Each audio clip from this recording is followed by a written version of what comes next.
All right, we're gonna try to get started on time tonight because we have a lot to cover. So, welcome. This is the coaches meeting for the second and third weeks of December for First Lego League. My name is Vicky Cody. On the line here tonight, we have also Jeannie Badger and Cheryl Moeller. I also saw a couple of our head refs, Josh Hogan and Mary Trandom joining us. So when we get to the robot questions, I'm sure that they will chime in and help us with those questions. So I'm going to start with, we're recording this. And if everyone could mute themselves, that would be really great. That'll help with all the sound issues.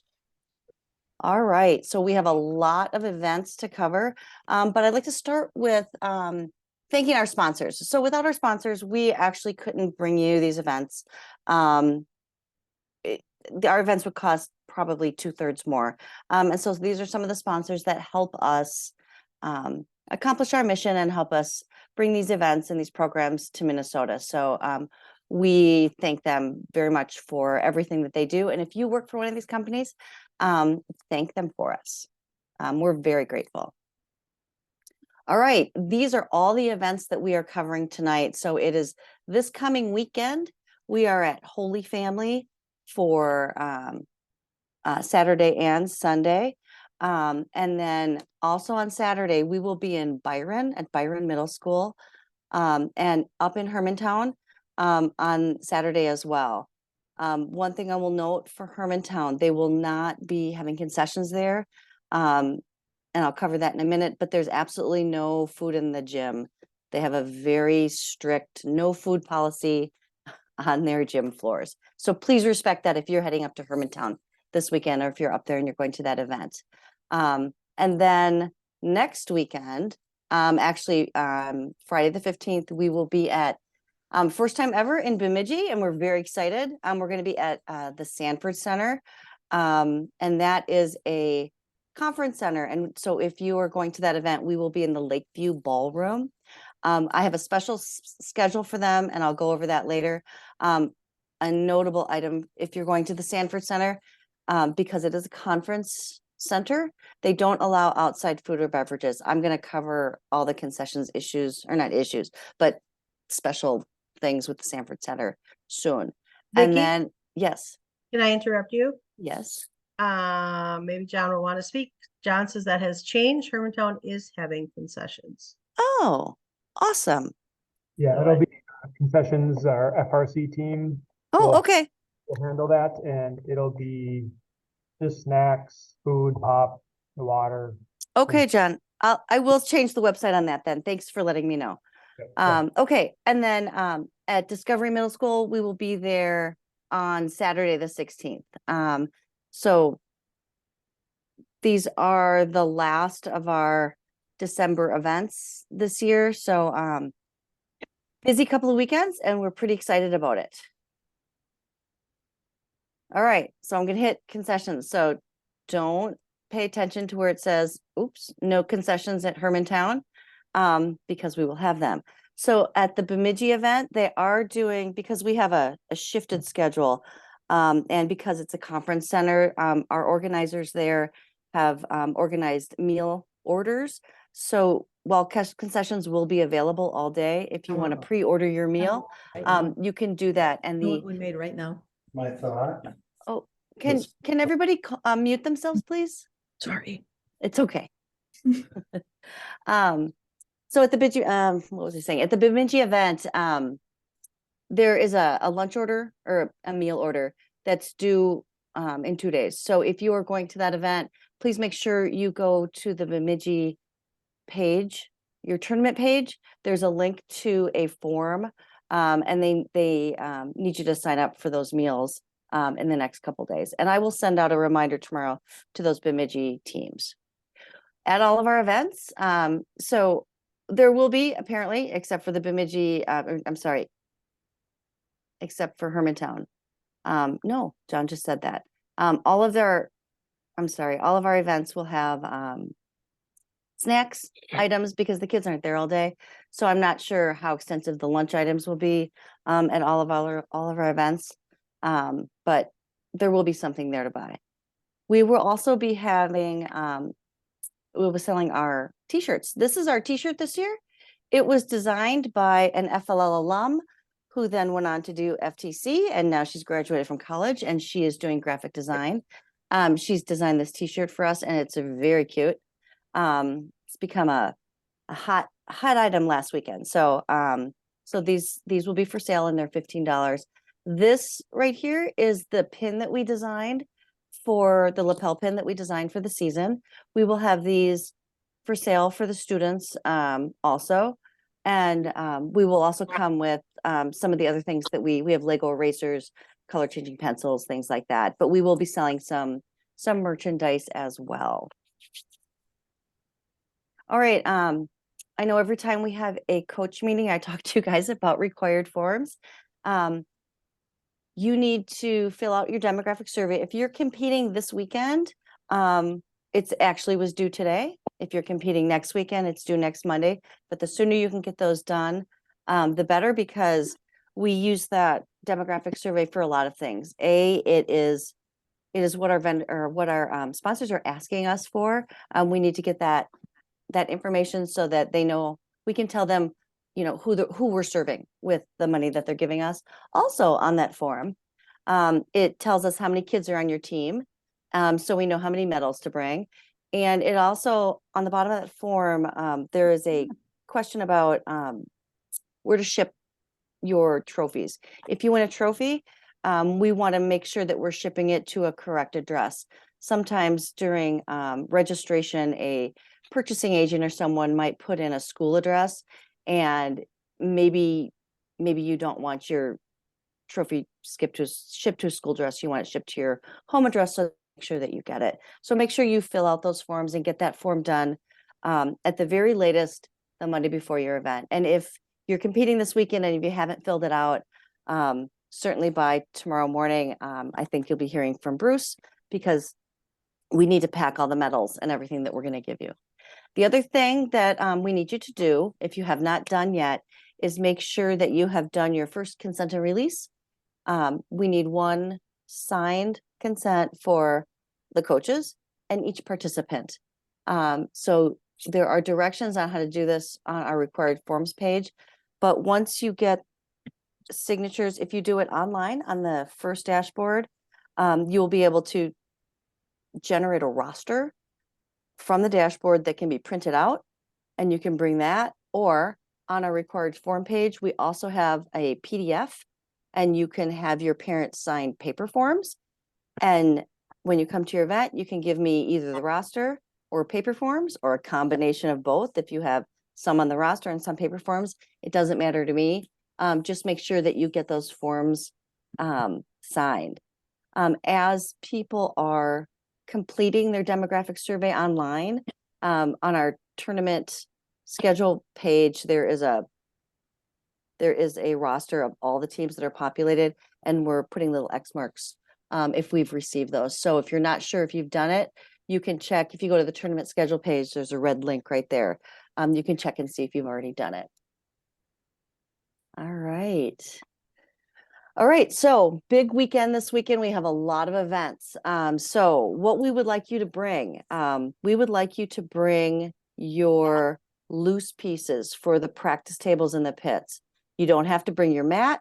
You don't have to bring your whole mission model. All those little loose pieces, the little orange audience members, your experts, the pedestal that your art piece sits on, and then whatever your art piece is, if your team made an art piece. The practice tables and the pits will have mats on them, and the models that are dual lock down, and dual lock, remember, is that, you know, that Velcro sticky stuff. So anything that is stuck down, we will keep on the mats. We don't provide the stuff that walks away, because actually by the time we compete with you guys this weekend, we probably wouldn't have anything left, because I'm sure that you understand how those little minifigs get lost pretty easily. So we will have all those mission models, the mission models with minifigs on them. We will not have any minifigs out there. It doesn't change how the model works. We tested that. It's just more stuff to lose. So the minifigs won't be on there, but we will have all those mission models and we will have the boat. The boat will be there. Someone asked me that last week. So just bring your loose stuff. Make sure you label your loose pieces. So if we find something, we try to get it back to the team. And if your team member's on it, that's how I can figure out who to call. Other obvious things, don't forget your kids. Make sure you're telling your parents where they're driving their kids to. Robot attachments. Bring a computer if you feel like you're going to need to get into your programs or whatever. All your judging presentations. Make sure your parents know where they're going. Make sure that you tell them your schedule. They can follow your team around everywhere. So it's a really nice way so the parents can see what their kids have been doing, these last couple of weeks when they've been hanging out with you. So, all right, I'm going to go over the general event schedule. So this first schedule is for all of the events except for Bemidji. So I'll go over Bemidji's in just a minute. So everybody, I hope you guys all know if you're in wave 1 or if you're in wave 2. And if you don't know, then you can look on that tournament schedule. So if you are coming in wave 1, the doors will open at 8 o'clock. And this is the general schedule of what's going to happen. All the teams should be done in and around noon, 12:05. We'd like you guys to pack up as soon as possible because what we're going to do is we're going to move you out of the pits. We are going to flip the pits. We're going to wipe down the tables. We're going to put new pit signs out. And then the afternoon people are going to come in. So if you are done, some of the teams will be done, as early as maybe 11:30. So if you could be packing up and moving out, we would really appreciate it. And then the afternoon people, once we have the tables all reset, which will be in and around 12:15, and please be patient with us if it takes a little bit more time, then you will be able to move into the pits. So while you can come early if you're in wave 1 or wave 2, or you can stay late if you're in wave 1, you just can't be in the pits when you're not during your wave. So so just be respectful of that. Just trying to get the teams in and out and trying to make that wave 1, wave 2 switch. Really happy to let you guys watch other teams that aren't in your wave. That there were a couple teams that did that this weekend, and it was really very fun. So for Bemidji, because the Bemidji event is on a Friday, we have shifted the times because the kids are coming from school. Well, they're going to school in the morning and then they're getting on another bus and coming to where we are. So we have a shifted schedule. I understand that because of bus schedules, we will, and it's a 12-team event. So we will have 12 tables set up for them. So I'm not worried about you guys overlapping each other on the waves. I would like to say if you are at the Bemidji event, I would really like it if you only use the practice table in the pit if it's during your wave, to give those teams that are actually competing in that particular wave, time on those practice tables. So the Bemidji event will start around, you can check in around 9:30. Those morning teams should be done in and around 1:30. We'll start again at 1:45, and then we should be all done by about 5:45 p.m. All right. Because we have so many events this weekend and next week, we have a different awards ceremony schedule because we are going to do each event separately. So this Saturday, we are going to start with Byron. So Byron will be, and we will start robot scores rolling 15 minutes before the awards ceremony. So Byron, the awards ceremony will begin at 6, and then we're going to do Hermantown at 6:30, and then Victoria at 7:15. And if any of you guys are curious, the reason we're doing it in this order is we're doing the smaller event to the larger event because just in case it takes longer. On Sunday, this weekend, that Victoria event will be right at 6 o'clock. Then next weekend, for the Bemidji event, even though it's on a Friday, because we're getting done so late and some of those kids have a long drive home, we decided not to have an award ceremony at like 8 o'clock at night because we thought maybe that was too late. So we are going to do the Bemidji event on Saturday, right at 6 o'clock, and then the Alexandria event will follow that at 6:30. All right. Vicky, Yes. so you're not having the Alexandria Award ceremony the day after Christmas, right? Is it? Did I put the, oh, sorry. No, Yeah. Darren, we're not, we're having it on, that was my typo. I'm really sorry. I will fix that before I slide it. Wanted to check. Okay, good chat. Good catch. Thanks, Darren.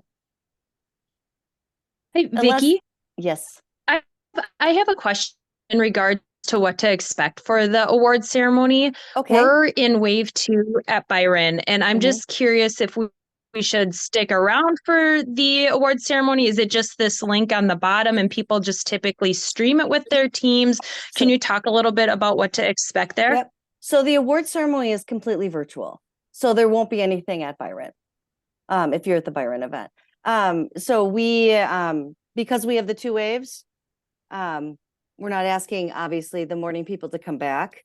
So this is how we've been doing it. So it's an online award ceremony. So it's on Twitch TV, and so we have a Twitch channel, and you just log. I'm not even sure if you need a login. I think you can just go to this channel. You don't have to have a Twitch login, and the scores will roll. And the reason we roll the scores, it's just like what you see at the event. The morning people don't see how the afternoon people did. So this is why we roll the scores. So if you were there in the afternoon, you will see all the scores. But then the actual award ceremony, it's a supposed to. PowerPoint I- with a we have an MC, and he reads all the awards and what the judges wrote about the teams. Does that answer your question? Yeah, it does. Thank you. Okay, great. All right, so it's the morning of your event. I just talked about when you should arrive. So make sure when you come to your event, there will be a table with a High Tech Kids tablecloth, and that's where we're going to want you to check in. What you're going to do if there'll probably be a High Tech Kids person there, and so you will give them your consent forms, or if you generated your roster or both, they will give you an envelope. And that envelope will have medals, 1 per team member based on your demographic survey. And these pins, these fun pins that we designed for the coaches.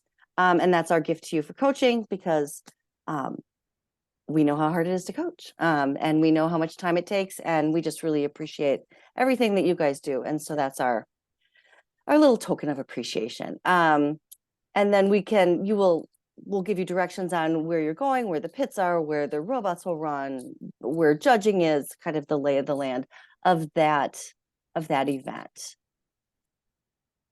And then I know for a lot of you, this is your first time coming to a robotics event, and people have often asked me, what is a pit area? So we will tell you where the pit area, and the pit area is where you're going to put your stuff. You will have a table, and each table will be labeled with a sign that has your team number on it, 1, 2, 3, 4 fuzzy bunnies. Also on that pit sign will be your schedule of everything that you need to do in chronological order. That's a change. Anybody who is a returning coach, just so you know, that's a change that we made based on feedback from the surveys that you gave us. You suggested it, and Jeannie figured out how to do it with her scoring software. So we've done that for you. But the pit is where you can put all your stuff. You can put your coats, get out your robot. There will be a practice table in there where the kids can, practice their robot. Each pit will have you'll be able to plug something in. I suggest bringing a power strip, especially if you maybe have to plug in your robot plus a computer and maybe your phones or something like that. So I'd suggest bringing a power strip to plug in. You'll have 1 outlet to plug into. We ask you not to move tables because we have them, typically we'll have them in a numerical order, or we'll group schools together. So we ask that you not move around because we put them in an order for a reason. Also, in many venues, we might have tables set up for the second wave And we would like to keep them nice and clean for them, so that would be great.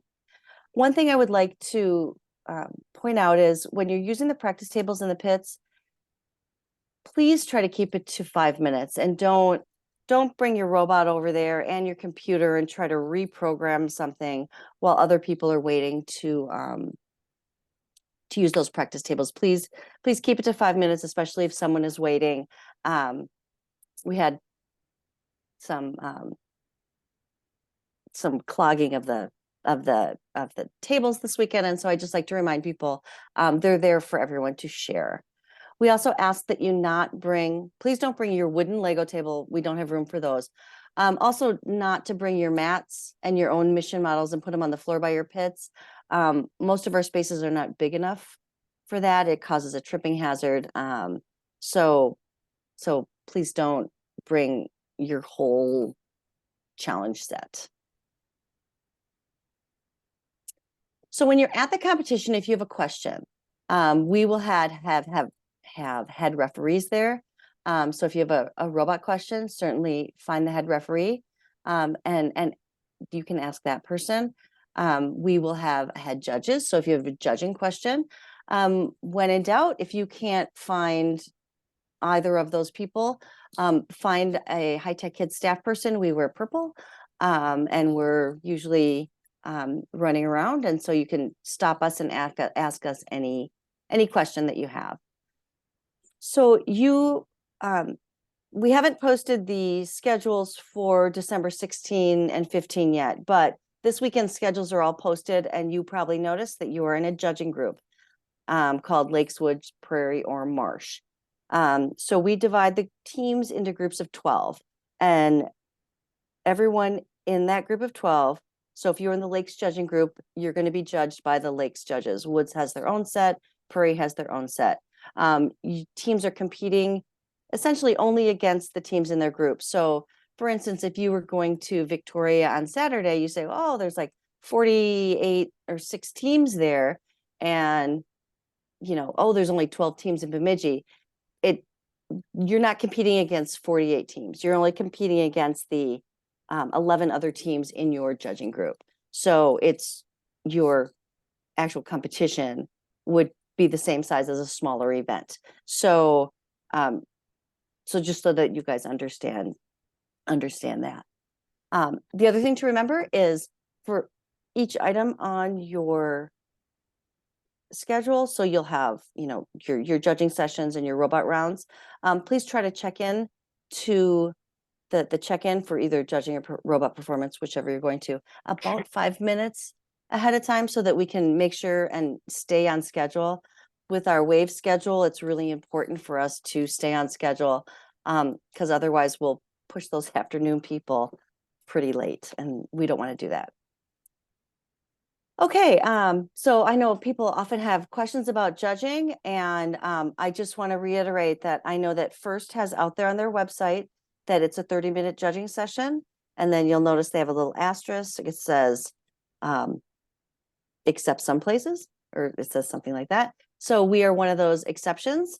We have 2 15-minute judging sessions. So you will have a judging session for robot design that is 15 minutes long, and a separate judging session for innovation project that is 15 minutes long. They are not back to back.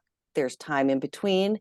And there is a core values judge in each one of those sessions, along with those design and project judges. So just so you know, when you enter the room, you will have 1 minute to set up to 1 minute. You don't have to take the whole minute. And then you will have up to 5 minutes for your presentation. And then the remaining 9 minutes, if you use those 6 minutes, will be for Q&A. So really anything remaining, the judges will use for Q&A. That's what I have on this diagram here. And there's a document on our website that I posted that talks about this in detail. And it's under that 2023 Masterpiece tab that I have on the FLL page of our website. But in general, though, if you have spectators, so spectators are welcome to watch judging. Bring your parents, bring your aunts and uncles, sisters, brothers, whoever. We do ask if if you go in to watch a team that you don't know, please, please, please ask the coach if it's okay. Some kids are nervous enough to present in front of judges, and then to have strangers in the room might make it even worse. So please, if you decide to go watch another team, please be respectful. Ask that coach and say, is it okay if we sit in the back and just watch your presentation? So we would really appreciate for you to do that. But also, if you go in and watch judging, make sure you silence your phones. Make sure your kids, if they have phones in their pockets, that their phones are silenced too, because that happens in the middle of their presentation, their phones vibrating or going off or doing something. So you don't want that to happen. And then each judging room will have a table. So you will have a table to, the kids can, if they need it, if they have poster boards or whatever it is. We are not using any of the technology that's in these classrooms. We are guests in these schools, and we have not been given permission to use their, projectors or whiteboards or, smart boards or anything like that. So we're just using the space. We're going to sit down. So if you need technology, you have to bring that technology. So I just wanted to be clear about that. And the setup should actually be done by the kids. So this is something you should practice. Have them, standing somewhere, and then they got to carry all this stuff in. And if you need something specific, if you need a particular type of chair or a particular size table, we can't guarantee what we're going to have in any space. So if you need something very particular, then you should bring it with you to the event. Again, we're sort of at the mercy of these schools and what they have available and to use in these rooms. All right, the robot performance. So when you go and run your robot matches, those are typically in a gymnasium area with bleacher seating. So pretty easy to find it. It's probably the loudest space that you'll find. So behind the stanchions, so once they check in, the check-in people will show the kids where to queue up, and just the kids are going to go behind the stanchions, no adults. A reminder that the robots are autonomous. So you might be practicing with an iPad or something to start and stop your robot. You want to make sure that all your programs are downloaded onto the hub, right onto that Lego brick. So when they start and stop it, it can't be with the device. It has to be with either actuating a sensor, hitting the button, however they start the robot, but it can't be with a phone or a computer or an iPad or a Chromebook. Also in the robot performance area, you don't have to bring your extra mission models, bring your art piece, but everything else will be provided by High Tech Kids. You have to use our mission models.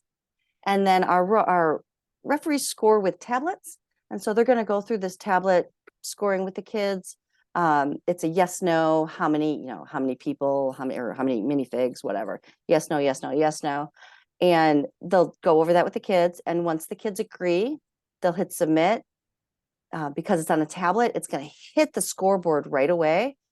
If you look up there and it says 50 and you think you should have gotten 200, have the kids talk to the head referee right away.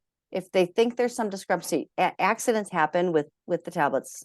They're human, right? That our referees are human, so accidents do happen. If there's a large discrepancy, have them go up to the head ref and say, hey, I think we missed something here. I think that we missed something in scoring. And I would do that sooner rather than later, because the referees will continue to have rounds. So we want to catch that referee while that run with your kids is fresh in his or her mind. I was a referee for years, and if somebody came 3 rounds later, I couldn't remember what your robot team did, because I've seen 3 teams by that time. So if there's a discrepancy, please try to address that right away. So if it is an error, we can get that fixed. But make sure the kids go as the referee. like we say in training, Jeannie always says, you can be behind the stanchions yelling things, and as a referee, I'm not going to listen to you, but if the kids ask nicely, we will solve all their problems. We'll get it all figured out. The other thing to remember is we have something on the schedule. The first round is your scheduled practice round. The practice round is not at the practice tables in the pits. It is in the gym with the referees at the performance tables. So don't make that mistake. So for your practice round, come to the gym. Now this practice round is really for the kids to come in, get comfortable, try their robot on our tables, maybe ask the referees, maybe they have a question on a strategy they're doing, but it's going to be a timed 3, 2, 1 Lego, hit the button, your robot goes. If the referee sees that something looks a little weird, or if maybe they think the kids have misinterpreted a rule, they'll talk to the kids. And if it's a big enough misinterpretation, they might actually come and talk. They might try to figure out who the coach is of that team and chit chat with the coach a little just to explain it. So the practice rounds, we started doing them a couple of years ago, like just before COVID, and it's a really good thing. So then your last 3 rounds are going to be your scored rounds. We take the highest score of those 3. We don't take an average. So you can get a 50, a 300, and a 75, and we take that 300. That's your highest score. So that's always a good thing to remind the kids if they have a bad round. She's like, well, we've got another shot. So, and one thing, if you have time, we have, and maybe some of you have found this already on our website, we have our scoring app. We have our own scoring system. So I know First has there's other apps out there. Our app is on our website, and you can use it. Get the kids familiar with it. That would be great. We have robot game updates also on that masterpiece page. There was a update last week. So I sent that out in an email. So hopefully you all read that. So the most recent update was sometime midweek last week. So make sure that you're understanding those updates, and really we will abide by whatever is posted. Last week at last week's meeting, I said I didn't expect any more updates, and then they sent one the next day. So keep an eye on that. And if something comes out this week or next week, I will be sure to send that out to everyone. All right, people often ask about advancement and how it works. So like I said before, we're advancing out of each judging group. One thing to remember, and something to remind your parents about, the only thing you guys are going to see as spectators is the robot game score, because it's up on a big screen. And sometimes it happens that you could have the highest robot game score and not advance, because advancement is based on 4 things and they're weighted equally. The robot game score is 25%. You will get an evaluation for robot design, an evaluation for project, and core values. And all 4 of those things are weighted equally. So just keep that in mind, because sometimes that's hard for kids and sometimes parents too. But just understand that. So all of the awards will be, if you win a trophy, we will send that out via snail mail. This weekend's actually just got packaged up and sent out today in the mail. So we try to get that done right away on Tuesday or on Monday. The rubrics, so the judges will fill out rubrics for the kids, for project design and for core values. Those are emailed to the coaches, and those usually go out by Monday or Tuesday. And because we have so many events this coming weekend, I'm guessing those aren't going to go out until Tuesday, maybe even Wednesday, because it's a lot for us to cycle through. All right, I'm almost done, I swear. All right, I am done. Look at that. So, Jeannie, I don't know if there were any questions that we couldn't answer in the chat, or I have a robot game mat here in case you guys have game questions for our referees. Vicki, before before we go to that, we are Yeah. gonna take a moment to hear from a longtime volunteer and board member. Alan Yosha has just a quick minute that he wants to talk to us. Great. Hey, how's everybody doing? I know you're Great. all on mute, so you can't really respond to that, but I'm assuming you're all saying great. No, really, thank you for taking a moment here. My name's Alan. I'm a parent of 4 kids. I'm a prior FLL coach. I'm a tournament judge and a member of the High Tech Kids Board of Directors. I'm excited about the season, as I am every season, and each year just brings some great energy, great ideas, and it's really exciting to be around these teams and these kids. A couple of things I just wanted to mention really quick. A season, for many people who don't realize, it requires over 1,800 volunteers and supports over 5,000 students. And the community that is High Tech Kids is growing, and the greater Minnesota regions that we support. Coaches, and I've been there, are close to all that we do. And so I have an ask. Volunteers are always needed to coach, and coaches and parents really make the best volunteers. So consider volunteering as a ref or a judge. Reach out to High Tech Kids and raise your hand. Those that do that already, I know who you are. I appreciate it. We all appreciate it, and so thank you for that.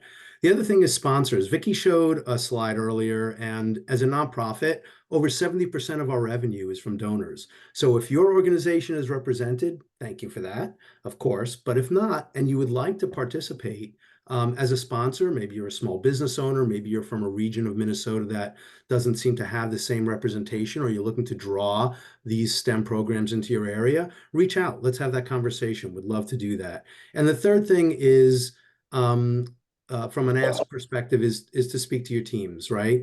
The kids and the parents about giving to the High Tech Kids community. As a non-for-profit organization, we appreciate the support, but more importantly, it really allows us to continue to support these events and the kids. And for the teams, it also exhibits a sense of philanthropy, which they learn to give back to their community as well, either as volunteers or financially. So every penny counts, every volunteer counts, it matters. It enables us to do all the things that we're able to do. And so thank you for coaching. Thank you for supporting these kids, and thank you for supporting High Tech Kids. Appreciate it. Thanks, Alan. All right. I see there's some questions coming into the chat. Jeannie, I know you've been answering them, so why don't you want to address those? I've been answering as we go along. So the newest one is, our coaches allowed the performance at the performance tables during the practice round? No, coaches are not allowed behind the caution tape or stanchions. Only the kids are at the practice tables, the performance tables. So those are the ones in the performance area generally, which is the gym area. Well, here's a great question. If a team doesn't have an innovation project presentation ready to go, what do you recommend they do? Get one put together. We recommend that you still go to your project judging. So the first does have a rule: if you don't participate in everything, you're not allowed to win awards. However, we're not that strict. But I really recommend you go into judging. Our judges, this happens every year. We have a handful of teams that didn't get around to the project, or they felt like they didn't dive in deep enough. The judges will ask the kids questions about, maybe they'll ask them questions like, well, you didn't have time, but like what? So for this year, it might be, well, like, what are some of your hobbies? What is something that you might think of? And they might do a little brainstorming with the kids and just chatting with them about the process and what they might have done. So they kind of turn it into this little mini mentoring session. And so especially if you think these kids are interested in this and might want to do it again, this would be a great opportunity for them to chat with the judges and just see what the process of doing a project would be. So I really, really suggest going into judging. Josh, are you on? Yep. Do you want to address can the different robot operators swap out between the rounds? Absolutely. So, yes, in the 2.5 minutes, we can have 2 kids at either side of the table. the rest of the team takes a big step back. The kids have to choose a side of the table, and the teams do have to divide between the two sides of the table, but they are allowed to switch back and forth on their respective side of operators. So two technicians at once, the rest of the team is sitting back. The rest of the team can then, or other operators can step in, technicians can step in while the current technician steps back. So could you explain that with the two on each side? Does that mean if we've got four kids, A, B on one side, C, D on the other, you can't have one person that launches every single from that side? They'd be stuck on one side and would not be able to switch over during play? Yes, yes. So the kids Okay. the team does have to separate. It doesn't necessarily have to be two kids on one side, two kids on the other. It could be three kids on one side, one kid on the other. But we do have to have the team separate per the rules. And Okay. if there's only one kid that knows how to run the robot, then they can't switch sides of the table. They'd have to do everything from one side. Got it. Okay. Makes sense. Excellent. Then there was a question real early on about chairs in the judging rooms, I think. And also about how far away are the judges in the innovation project. All of the rooms are different. So these are classrooms. Some of them have tables, some have desks, some have chairs, some have stools, some have the desks with the built-in chairs. So we can't guarantee anything in the room. So if the kids need a certain type of table, we'll try to make do. We're always moving things around. If there is a table for the kids to put stuff on, we'll move it closer to the judges if they want to, or if they're doing a skit, then usually we'll try to get the table out of the way so that the kids have room to do their skit. But we have no idea what the judging rooms look like before we get there as judges. All right, and there was, all right, Josh, let's, we've got another one. Mhm. When the robots return home, can any part of the robot be touching or hanging over the playing area? No, unless they're not going to do anything with the robot after that. If that's the last thing the robot does and it's still sticking out of home, then as long as the kids don't relaunch, it's fine. But if the kids do intend to relaunch, the robot must be completely within home, and anything the robot is carrying must be completely within home before they touch the robot. Otherwise, they will lose a precision token, have to relaunch. And if the robot has collected something out on the field and is bringing it back, they will lose that thing that they collected out on the field.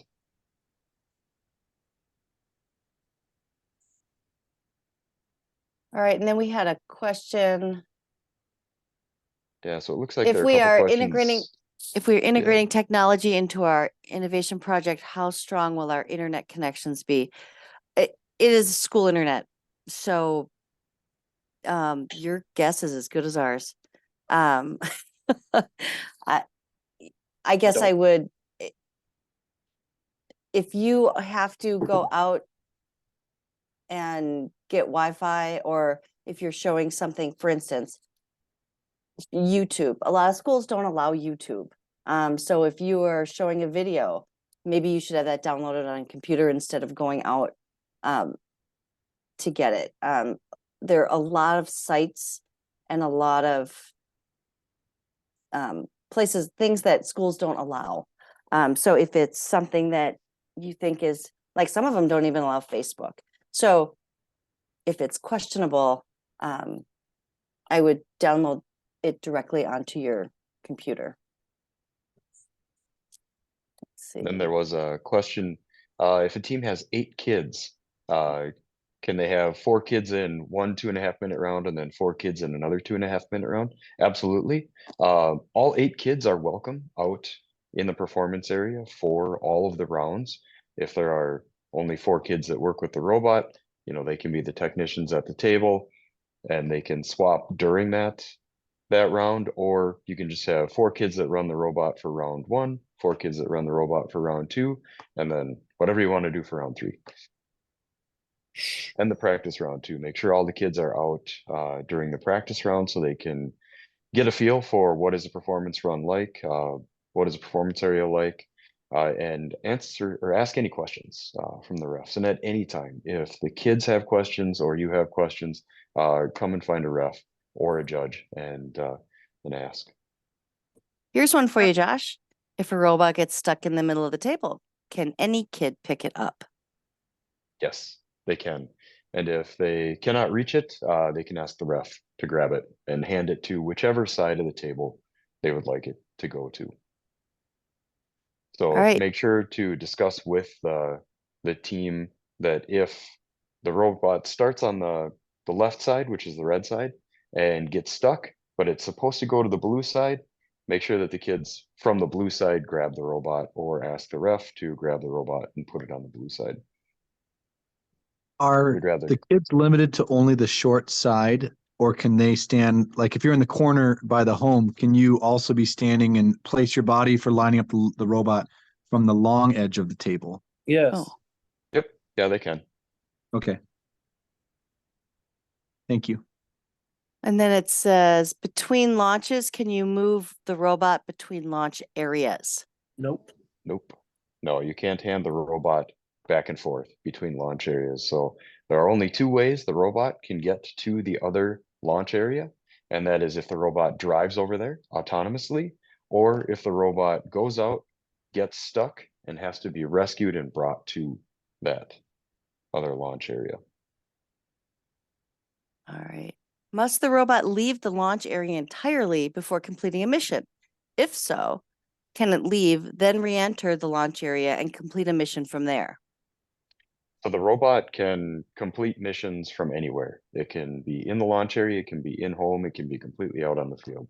So a lot of teams this year are actuating the Dragon from inside the home area. It's just, you must launch the robot must drive autonomously to the area that it's intending to be in, and then actuate the mission. Then it can return back to launch or home. The kids then can relaunch it, or if it just comes back and then squares off the wall or does something and then heads back out, that's fine too. All right, here's another one for you, Josh. Rule question, can the students load on more than one spectator at a time in the home area? Yes, they can. Yep. They can load all the spectators on if they want, or no spectators. So anywhere from 0 to 7. They can also load the expert and their art piece and the pedestal. They can do all that at the same time or separate times, depending on what their mission strategy is. Right. So I believe we answered this. The Dragon mission, is it legal to go outside the mat? Oh, I think she means go into the black area Yep. from the left and push the Dragon. And I believe we answered that. Yep. Yeah, I can actuate that one from the home area. All right. Can launching jigs be touching the black home area, or must they be completely within the launch area? Launching jigs must be contained within the home area and the launch area, and they can, and as long as the kids aren't touching or hanging on to the robot or the jig, they can be extending into home, into the black area during a launch. Oh, and I see, yep, Jeannie answered that. All right. All right, I think we got through everyone's questions, and if we didn't, I apologize. You can unmute and ask. I'm scrolling through to make sure we. I do have one question. This was a slide back on the roster submission. Yes. And I think it had, just to make sure, what information do we need to make sure is available see. prior to the competition? It mentioned that it would be pulled from the online, maybe the roster, or it sounded like So- maybe a waiver or pre-sign information. So when your parents sign the consent form, if they do Okay. it online, it creates a quote unquote team roster on your first dashboard. And you Okay. can just print that out, and it has like the list of names of the kids. So if you've done it that way, if you log into your first dashboard, there's a way to print your roster. And I have links on our required forms page on first has directions on how to do that. If you did paper forms, you don't have to worry about the roster. You just hand in paper forms. Okay. So did that answer your question? Yes, thank you. Okay, great. This is Kristen Herzig, Yeah. well, anyways, I just have kind of a silly question. You mentioned that the little figures would be off the map board. Are you talking about like the little purple guy that sits on top of, So, yeah, okay. so the So the those will one has, yep, the one has the purple guy and the other one has all those, it has the magician and the other figurines on it, right? So But that's only that- on the practice tables. right, only not on the the practice performance. tables, but on when you come and run your robot for points, with the Okay. referees, everything will be there. I was just saying on the practice tables, those items won't be on there because, Gotcha. yeah. Okay. Thank you for the clarification. Yeah, you're welcome. All right, is there anyone else?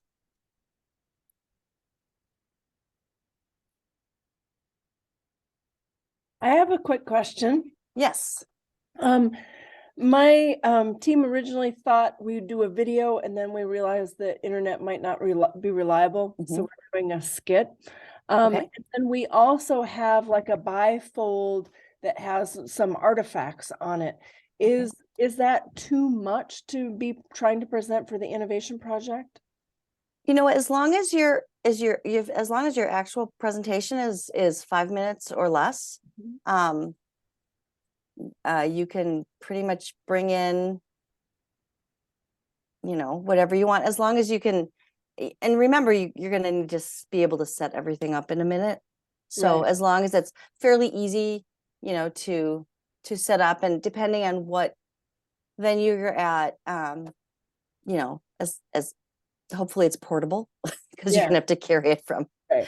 from your pit into the judging room. So Our skit has very few props, and it is right about at that 5-minute mark. I think that our bifold will be more to help the kids answer questions. oh no, that's perfect. I'm a huge fan of poster boards or stuff like that has information, those trifold boards that have information on it. I'm a huge fan of that for kids. It helps kids, well, because they get nervous. It helps them remember stuff that they did, back in November, because even though November was only last week, they don't remember what they did 2 weeks Right. ago. So, Right. so those are great, for information and having them remember stuff. So, it shouldn't be too much. You should be fine. Okay, thank you. Yeah. I have a couple questions about the presentation as well. Okay. One, if the students create a presentation, like a slide presentation, like on an iPad, is that something that could be handed to a judge to scroll through, or is like, so as they're going through, like they can? So it's like a PowerPoint is that what you mean, or? Yeah, so rather than bringing in a TV or something, like you can actually just physically like place the iPad down on the judge's table for them to get a closer look, or is that like a no, you got to stay away? Like, Well, things have changed since COVID. So, Josh, you did some judging. How would you feel Yeah. about that? Is that like the So less we've had amount a of things? couple, we've had a Okay. couple teams that had videos that they played for us on an iPad or a laptop. They just put it in front of us and we watched it, and that was part of their presentation.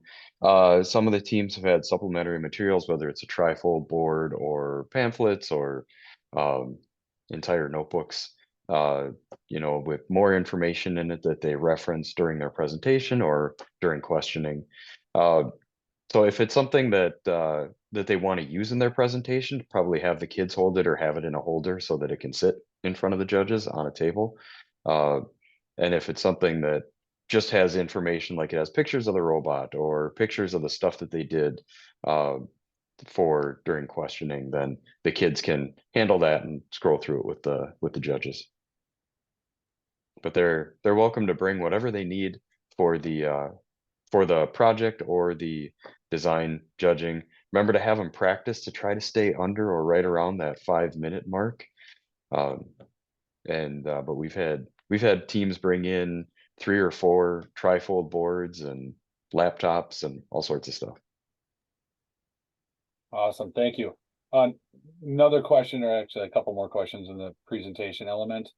Some of my kids are concerned that they do not have the technical know-how to actually make their innovative project. And I'm trying to reassure them that it's not necessarily the completion of a functioning project, but it's more of a conceptual presentation. Am I accurate there? Yep, it can Yes. be, Mhm. it could even be a sketch on a bar napkin. Okay. You know, I guess for us, it would be a bar napkin. For them, it would just be a Yeah. napkin. Yeah. But yeah, we've had teams come in with functioning prototypes. We've had teams come in with just ideas of prototypes, letting us know we did not get time to actually draw up a prototype or anything. And we've had sketches of prototypes. So whatever the team can come up with and speak to, that's awesome. It doesn't have to be functioning. Awesome. And then one final for the presentation element. Last year was our first year competing. So when I was going around, I took a lot of notes just because it was my first experience as well. So I kind of felt it was awesome. But I wanted to be more prepared for the second year. Is that something, is there something against kind of the integrity of the idea that if for me to like share, like, hey, these are some kind of example questions that a judge may ask you, or is it something that we kind of want kids to experience it organically? What's kind of the thoughts on that? Preparing your kids as well as you can is a great idea.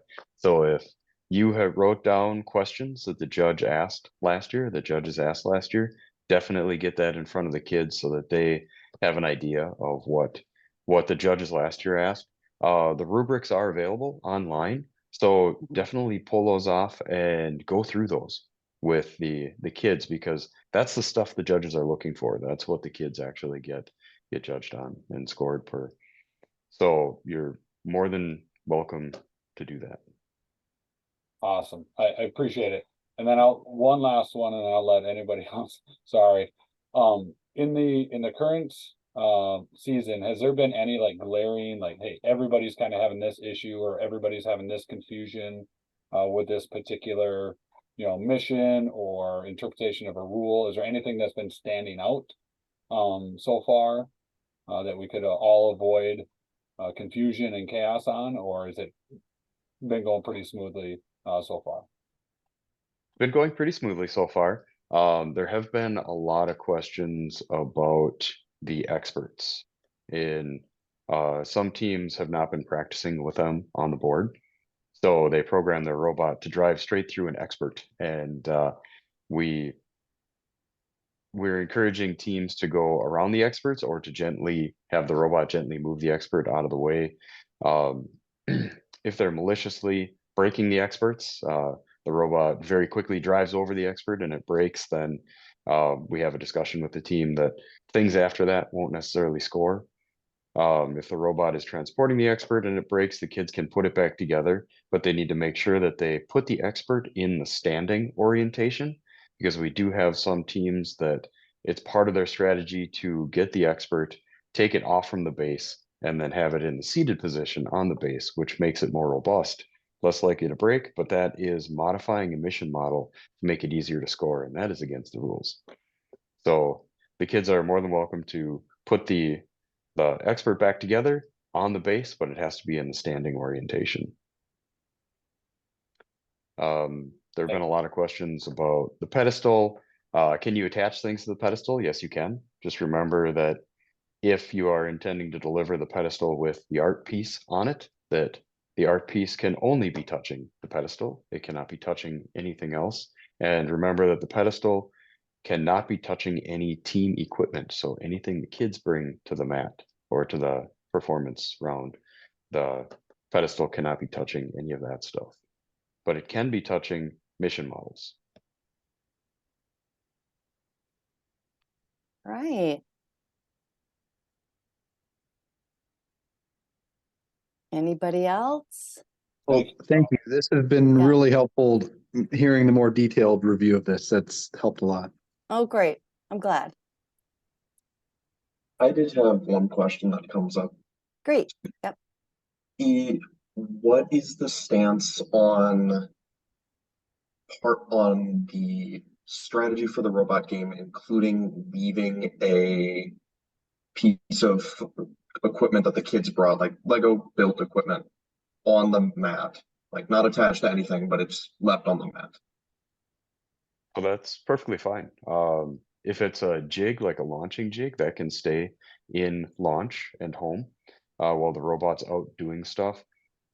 If it's, you know, a box or some type of apparatus to carry stuff and it just detaches from the robot, or the robot just pushes it out, that's fine as well. Things can stay out on the field. Sometimes the robots fall apart on the field as well, and they leave parts out there. Just make sure that the kids are really careful in which missions they are leaving stuff out on the field in, because some of the missions specifically state that, like, the pedestal cannot be touching team equipment to get the bonus, or I think it's the immersive experience. You cannot have team equipment touching that mission model in order for it to score. So make sure you're paying attention to those details in the rules. But one of the examples that a lot of teams are using is they're making a little box. They put all the audience members and an expert in there, and they push that out to one of the target areas. That's exactly what I was thinking about. All right. Okay. Thank you. All right, I have a quick question. great. Okay, go ahead. Is it okay if the expert is touching the art piece in some simple way? If the expert is touching the art piece, and it is only the art piece and the expert and audience members out in the museum, that's fine. If the art piece is sitting on the pedestal, then you would not get the bonus for the art piece being on the pedestal if the expert was touching the art piece. Okay.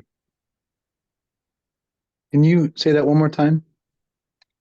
Yeah, so if you are going for the bonus of the art piece being fully supported by the pedestal, the only thing touching the art piece can be the pedestal.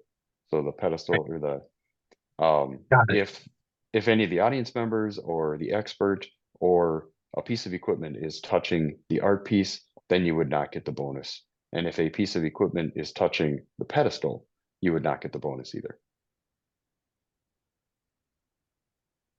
And so that's one of those things that people often miss. If you look in your mission models, it's in that blue italicized type about that bonus. Lots of people missed that this year. By that, you mean the equipment being like your robot? Or I guess maybe the clear statement here is, if we've got an audience member and the expert and the pedestal, if they're touching each other, is that okay? As long as the masterpiece is only touching the pedestal?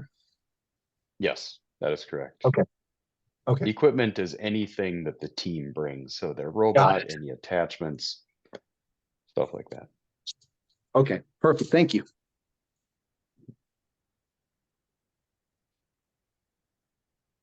All right, anybody else?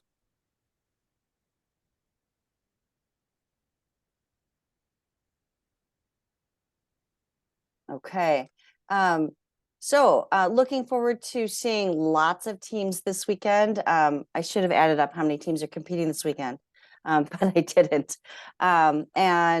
So good luck to everyone who's competing the next 2 weeks. Thank you guys so much for coaching. All of us, almost everyone who works here at High Tech Kids has coached a team or multiple teams in their tenure of doing robotics. And so we know the commitment it takes. We know all about hurting children and what happens. So if you have any questions after tonight, or leading up to your event, feel free to email Jeannie or myself, and we will answer you as best that we can. Beyond that, so don't forget, we will be posting this recording on your event pages. And good luck this weekend and next weekend. Can't wait to see you guys all out there. So have a great evening. All right, thank you. Thank you.